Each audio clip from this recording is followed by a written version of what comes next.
Dear participants in the symposium organized by the European Civil Society Platform for Multilingualism.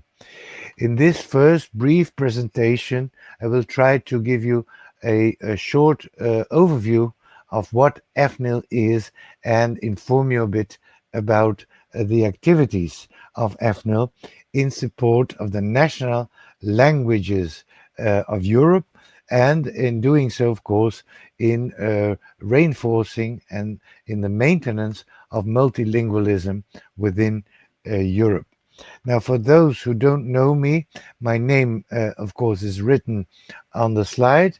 I am a policy advisor at my institution, which is Nederlandse Taalunie.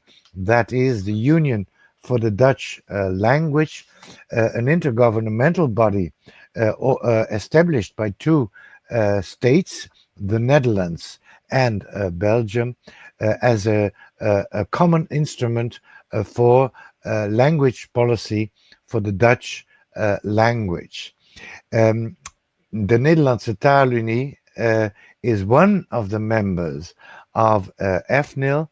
EFNIL is the acronym for the European Federation of National Institutions for Language, and in fact is the European platform in which organizations such as mine, that is national language institutions, language policy and language planning institutions collaborate and exchange information between them.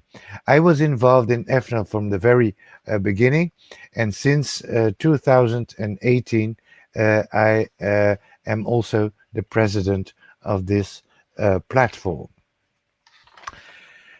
Now, to start this brief introduction, brief because, of course, I know that you can visit our website and read more in detail what EFNIL is about, which projects we do, which activities we have, and so on.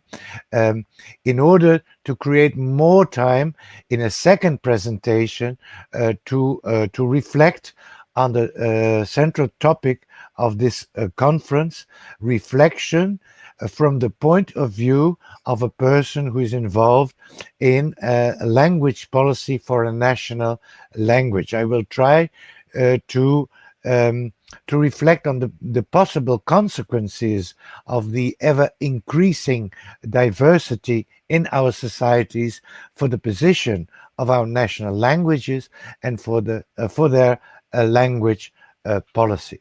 But let's start with EFNIL. EFNIL has been active for 17 years now.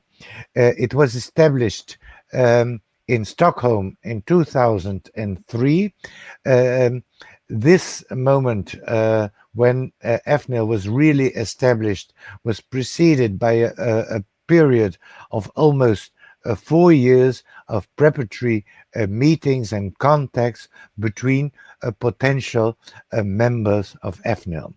At this moment, we have some 40 member institutions, most of which, of course, are institutions from member states of the European Union, 23 to be exact.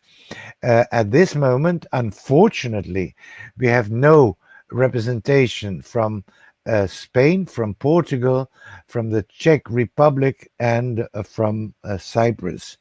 We have 7 member institutions from non-member states of the European Union, and of course, as you will be aware, the UK moved from the category of EU states to the category of non-EU states, in which it finds itself in good company of countries such as Switzerland, Serbia, Norway, Iceland, and since only September, also Georgia.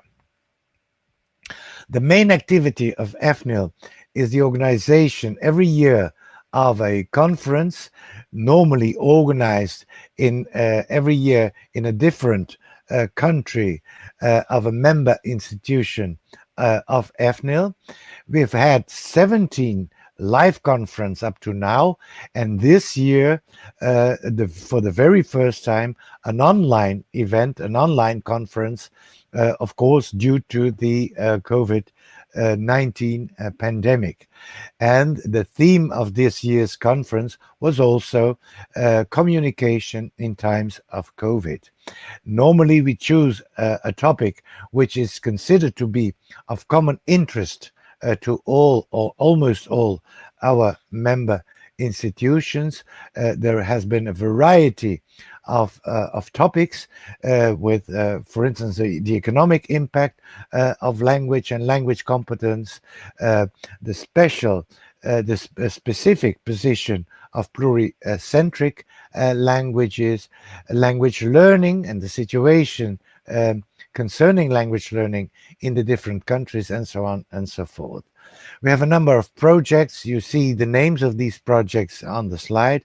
I will inform you about these projects within a few minutes. To end this slide, I want to stress that EFNIL is also one of the founding members of the European Civil Society Platform for Multilingualism, which is, as a matter of fact, the organizer of this conference. Like ECSPM, we are one of the many partner organizations in a consortium called ELE, European Language Equality, a consortium which has submitted a project proposal to the European Commission, which focuses on a roadmap for full digital equality, language equality by 2030. As a matter of fact, this project proposal has been successful, and so we think to be able to start the project early next year. We are eager to work with ECSPM and indeed with all the other partners within the consortium and start to work on this important project, of which I believe you will also be informed in the course of this symposium. Now, the goals and objectives of EFNIL, as they are written down in our constitution, seem self-evident. We are involved in the collection and exchange of information about the official standard languages of Europe. We consider ourselves to be able to give expert advice about languages and language policy within Europe. We try to contribute to the preservation of linguistic diversity within Europe, and we also want to contribute to the promotion of a real active plurilingualism among our citizens. And now you see on this slide 3 times EU, European Union. Indeed, certainly at the beginning, the first years of our existence, there was a strong focus on the European Union, which we considered as the policy level of reference for EFNIL. I must say that in the course of all these years, there has been more or less a shift away from this exclusive or almost exclusive focus on the EU to include other languages, other countries also from non-member states of the European Union. Then the projects. We have a number of projects. We call it projects, but in fact, they are sort of permanent activities. Most of them regarding surveys, collections of data, which are, of course, considered to be important as a basis for our policies. The first, and also historically speaking, the first survey was that on language legislation in Europe, LLE, a survey of the legal framework concerning languages in each in all European countries. For instance, whether a national language is mentioned, even anchored in the constitution as the official language of the state. Other types of language legislation, and other types of language related regulations. So if you want to know more about the legal framework concerning language and language use in a European country, this part of our website could be a good starting point. The second project I want to inform you about is ELM, European Language Monitor. I think the most ambitious of our activities, a survey that is intended as a monitor that tries to monitor the status and actual use of languages in the various European countries. We have tried to identify a number of domains and parameters within these domains which are considered to be indicative for the situation, the language situation within a country, and the health situation, so to speak, of the national language of that country.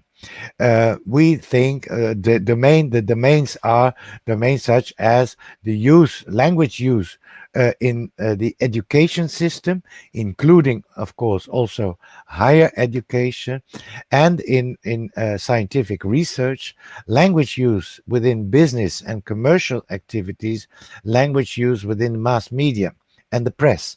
For instance, the number of television programs in the national language as compared to programs in other languages, especially, of course, English, as you will understand. These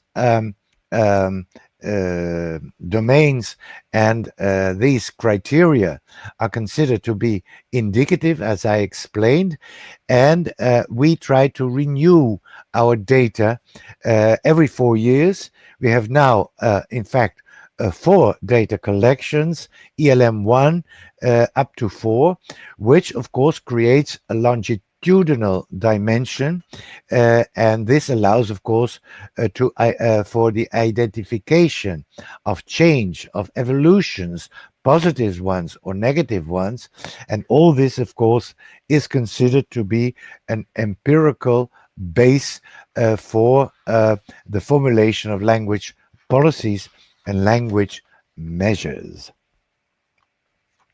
Then a third survey is the ELIPS survey. ELIPS is the acronym of European languages and their intelligibility in the public space. This is a survey which tries to monitor specific policies regarding the languages as they are used within government, legislation, and public administration. Especially in its communication with the outside world, with, of course, citizens and with organizations and businesses. We try to cover in this survey aspects such as the use of plain language, use of easy to read language, the existence of legislative and administrative terminology, and, for instance, also how to cope with the increasing diversity within our societies, or increased sensibility for diversity aspects regarding, for instance, gender, but also, of course, cultural diversity. And the last project I wish to inform you on is the Master Thesis Award or competition, a pilot which we started only this year. As a matter of fact, a few months ago during our online event, we had the 3 first winners of this Master Thesis Award. And as a matter of fact, we've just launched a second call for the second edition, of course, for the awards to be granted next year in 2021. The deadline of this call is already within a few weeks at the end of December. So I invite you, if you know students that might be interested in this master thesis competition, please point them, draw their attention to our website so they can read about the conditions for this competition and can, of course, consider to submit their candidature. So that is, I believe, only a brief introduction to the activities of ELIPS and its goals and objectives. If you want to know more about us, I invite you to visit our website to read about us, and certainly also when you think that there are possibilities of collaboration or of exchange of opinion, when we can help each other, reinforce each other in our missions and our goals, please contact us. You will find all the contact information on our website. Thank you very much.